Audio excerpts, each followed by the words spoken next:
இது மகிமை நேரம்.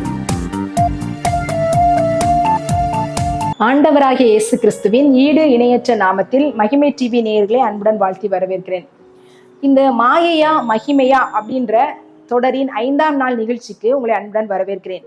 இந்த நாள்ல நம்ம ஒரு மிக முக்கியமான ஒரு காரியத்தை குறித்து நம்ம தியானிக்க போகிறோம். இந்த பிரசங்கி புத்தகத்திலிருந்து சாலமோன் ராஜா தன்னுடைய பிரசங்கி 7ஆம் அதிகாரம் 9ஆம் வசனத்துல இப்படி குறிப்பிட்டு சொல்லுகிறாரு: உன் மனதிலே சீக்கிரமாய் கோபம் கொள்ளாதே, மூடரின் நெஞ்சிலே கோபம் குடிக்கொள்ளும் அப்படின்னு சொல்றாரு. இன்னைக்கு பல குடும்பங்கள்ல பிரச்சனை ஏற்படுகிறதற்கு என்ன காரணம் அப்படின்னு சொல்லி பார்த்தோம் அப்படின்னா, கோபம் தான் முக்கியமான காரணமா காணப்படும்.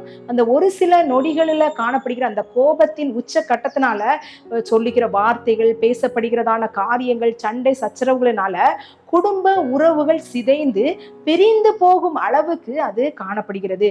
இந்த நாள்ல நம்ம எதை குறித்து நம்ம தியானிக்க போகிறோம் அப்படின்னா, வீண் கோபமும் பொறுமையின் கனிவும் அப்படின்ற தலைப்புல தான் நம்ம தியானிக்க போகிறோம். இந்த வீண் கோபம் மாயையாய் காணப்படுகிறது, பொறுமையா இருக்கும் அப்படின்னு சொன்னா அது மகிமைக்கு உள்ளதாய் காணப்படுகிறது அப்படின்னு சொல்லிதான் இந்த நாள்ல நம்ம தியானிக்க போகிறோம். நம்மள அநேகர் என்ன சொல்லுவோம் அப்படின்னா, இவங்க என்ன தப்பா பேசினாங்க, இவங்க இப்படிலாம் பேசினாங்க, அந்த இடத்துல ஏன் கோபத்தை காட்டல அப்படின்னா என்னென்ன அவமானமா, ஏளனமா, இலக்காரமா நினைப்பாங்க. அந்த இடத்துல கோபத்தை காட்டுவதுதான் எனக்கு கெத்து அப்படின்னு சொல்லி அநேக நேரங்கள்ல நம்ம மற்றவர்களிடத்துல கோபத்தை காட்டுகிறவர்களாய் காணப்படுகிறோம். அது நமக்கு ஒரு பலவீனமாய் காணப்படுகிறது அப்படின்றத அறியாமல் நம்ம செய்கிறதாய் காணப்படுறோம். ஒரு நிமிட கோபத்துல நம்ம எல்லாவற்றையும் நம்ம இழந்து போகிறவர்களாய் காணப்படுகிறோம். அது மாயைக்கு நம்மளை கொண்டு செல்கிறதாய் காணப்படுகிறது. ஆனா பொறுமையா நம்ம அந்த காரியத்தை அந்த இடத்துல இருந்தோம் அப்படின்னா அந்த சாதிக்கிற சாதனை நமக்கு மகிமையாய் காணப்படும். இதை குறித்து தான் இந்த நாள்ல நம்ம தியானிக்க போகிறோம். கோபத்துல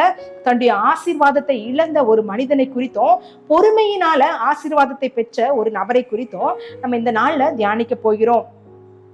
வாக்குத்தத்த தேசத்தை இழந்த மோசேயை குறித்து நம்ம முதலாவது நம்ம பார்க்க போகிறோம். இந்த மோசே சாந்த குணமுள்ள மனுஷன் அப்படின்னு சொல்லி ஆண்டவராலே சர்டிபிகேட் பெறப்பட்ட இந்த மனிதன். ஆனா ஒரு மனுஷன் கோபத்தினால தன்னுடைய வாயை கட்டுப்படுத்தல, தன்னுடைய காரியத்தை கட்டுப்படுத்தல அப்படின்னா ஆசீர்வாதத்தை, ஆண்டவர் கொடுத்த வாக்குத்தத்தத்தை இழந்து போவான் அப்படின்றதுக்கான இந்த எச்சரிப்பின் செய்தி தான் இந்த மோசேயின் வாழ்க்கையிலிருந்து நம்ம இன்னைக்கு கற்றுக்கொள்ள போகிறோம். என்னாகமம் 20ஆம் அதிகாரத்துல மேரிபாவின் தண்ணீருக்காக மக்கள் முறுமுறுக்கும் போது ஆண்டவர் என்ன சொல்றாரு, அந்த கண்மலையோடு நீ பேசு அப்படின்னு சொல்றாரு. ஆனா மோசே என்ன சொல்றாரு, கலகக்காரரே கேளுங்க அப்படின்னு சொல்லி அவனுக்கு மிகுந்த கோபத்தினால அந்த கண்மலையை 2 முறை ஓங்கி அடித்தான் அப்படின்னு வசனம் சொல்லுகிறது. அதனால ஆண்டவர் என்ன சொன்னார் அப்படின்னா, நீ அந்த வாக்குத்தத்த கானான் தேசத்தை பார்ப்பா, ஆனா அதுக்குள்ள நீ பிரவேசிக்க மாட்டாய் அப்படின்னு ஆண்டவர் சொன்னாரு.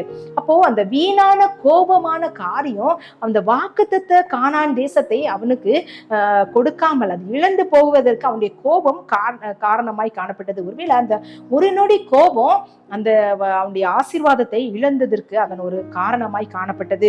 இந்த வனாந்தரத்துல 40 ஆண்டுகள் அவன் கிட்டத்தட்ட போராடி மக்கள் எல்லாம் வழி நடத்தி கொண்டு வருகிறான். ஆனா அந்த ஒரு நிமிஷ கோபத்துல அவன் அதை இழந்து போனான் அப்படின்றதுதான் இந்த சத்தியத்தை குறித்து இந்த நாள்ல நம்ம தியானிக்கிறோம். இந்த ஆண்டவர் நமக்கு சொல்லுகிற காரியமும் அதுதான்.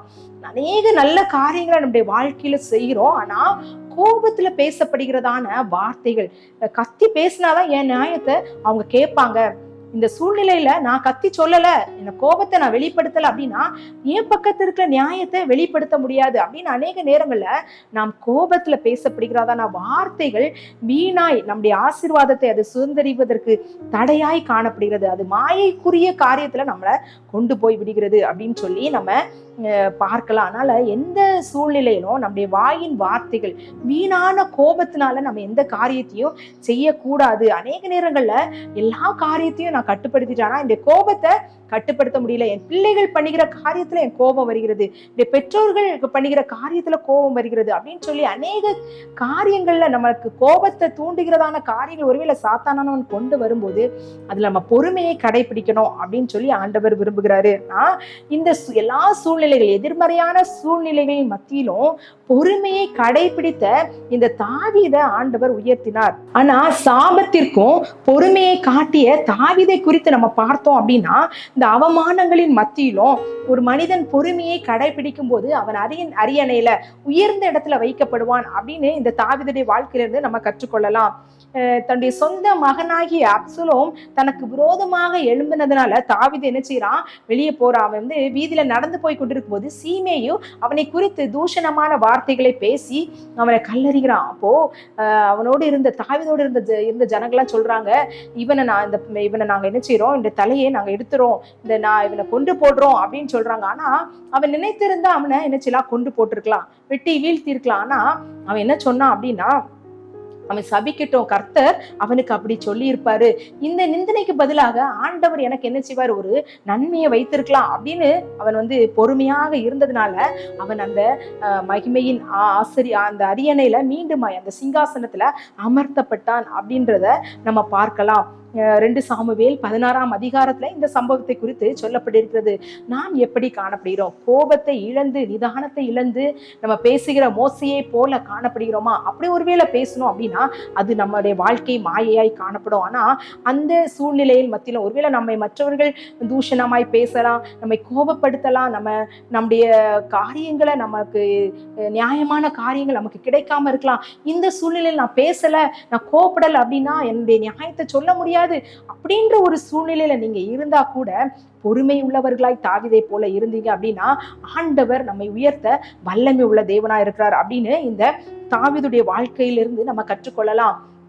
இந்த விஞ்ஞானிகள் வந்து ஒரு ஆராய்ச்சி கூடத்துல ஒரு அறையில முழுவதுமாக சிவப்பு விளக்குகளால வச்சுட்டு ஒரு மனுஷனை அங்க வச்சாங்களாம். ஒரு சில மணி நேரங்கள் அங்க உள்ள அவனை வைத்தாங்களாம். என்ன நடக்கும் அப்படின்னு சொல்லி அவனை அந்த ஆராய்ச்சி செய்யும் போது என்ன நடந்துச்சு அப்படின்னா, அவனுக்கு வேற அந்த இடத்துல, அந்த சிவப்பு விளக்குகளால சூழப்பட்ட இடத்துல வேற விளக்குகளுடைய நிறம் அவனுக்கு தெரியலையாம். அவனுக்கு அந்த இடங்களை பார்க்கும்போது அவனுக்கு மிகுந்த பயமாகவும், இதயம் வந்து படபடன்னு அடிக்கிறதாகவும், அந்த இடத்துல அவர் வந்து ஏதோ ஆபத்து, மிகப்பெரிய ஆபத்து இருப்பதை உணர்ந்தவனாக எப்படா இதை எடுத்து வெளியே வரலாம் அப்படின்னு சொல்லி ஒவ்வொரு இடத்தையும் தேடி, கதவு எங்க இருக்கு, நம்ம முட்டி மோதி வெளியே வந்துடலாம், உடைத்துட்டு வெளியே வரலாம் அப்படின்ற ஒரு பெரிய சூழ்நிலைக்குள்ளாக அவன் தள்ளப்பட்டானா. இதே போலதான் பிசாசானவன் என்ன செய்யறான் அப்படின்னா, இந்த கோபம் அப்படின்ற ஒரு காரியத்தை நம்ம மேல வச்சு நம்ம வெளியே வர முடியாத அளவுக்கு நம்மளை வந்து இப்படி விளக்குகளால சூழப்பட்ட அந்த அறைக்குள்ள நம்ம அந்த மனிதன் மாட்டிக்கொண்டு முழிக்கிறது போல இந்த வீண் கோபத்தினால நம்மளை சாத்தானவன் என்ன செய்யறான், இந்த காரியத்தை கொண்டு வருகிறான். அந்த இடத்துல இருந்து, அந்த ரூம்ல இருந்து அவன் வெளியே வந்து கொஞ்ச நேரம் ஆனதுக்கு அப்புறம் தான் அவனுக்கு நம்ம இருந்தது ஆபத்தான ஆபத்துல இல்லை, ஆனா அது ஆபத்தை போல நமக்கு காண்பிக்கப்பட்ட இடம் அப்படின்னு சொல்லி அவனுக்கு புரிந்து கொண்டதான். அதே போலதான் இந்த நாட்கள்ல வீணான கோபத்துல நம்ம மாட்டிக்கொண்டு இருப்போம் அப்படின்னா அது ஆபத்துக்கு நேராக நம்மை வழி நடத்தும். ஆனா அந்த வீண் கோபத்திலிருந்து மாறி பொறுமை உள்ளவர்களாக நம்ம வாழும்போது ஆண்டவருடைய ஆசீர்வாதங்களை நிறைவாய் நம்ம பெற்றுக்கொள்வோம். மகிமையான காரியங்கள் இந்த வாழ்க்கையில காணப்படும் அப்படின்றதுல எந்த விதமான சந்தேகம் இல்லை. அநேக நேரங்கள்ல இந்த குடும்பத்துல காணப்படுகிற இந்த கோபத்தினால, தகாத வார்த்தைகள் பேசுறதுனால நம்ம என்ன செய்யறோம் அப்படின்னா நம்முடைய குடும்ப உறவுகள் முறைந்து போகிறதாய் காணப்படுகிறது. மீண்டுமா இருந்து யோசித்து பார்க்கும்போது அந்த வார்த்தை நம்ம பேசாம இருந்தா இந்த பிரச்சனை வந்திருக்காது அப்படின்னு சொல்லி நம்ம நினைக்கிறவர்களாய் காணப்படும். அதுக்கு முன்னாடி அந்த நேரத்துல எல்லா பிரச்சனையும் என்ன தலைகீழா மாறி காணப்படும். அதுக்கு ஒரு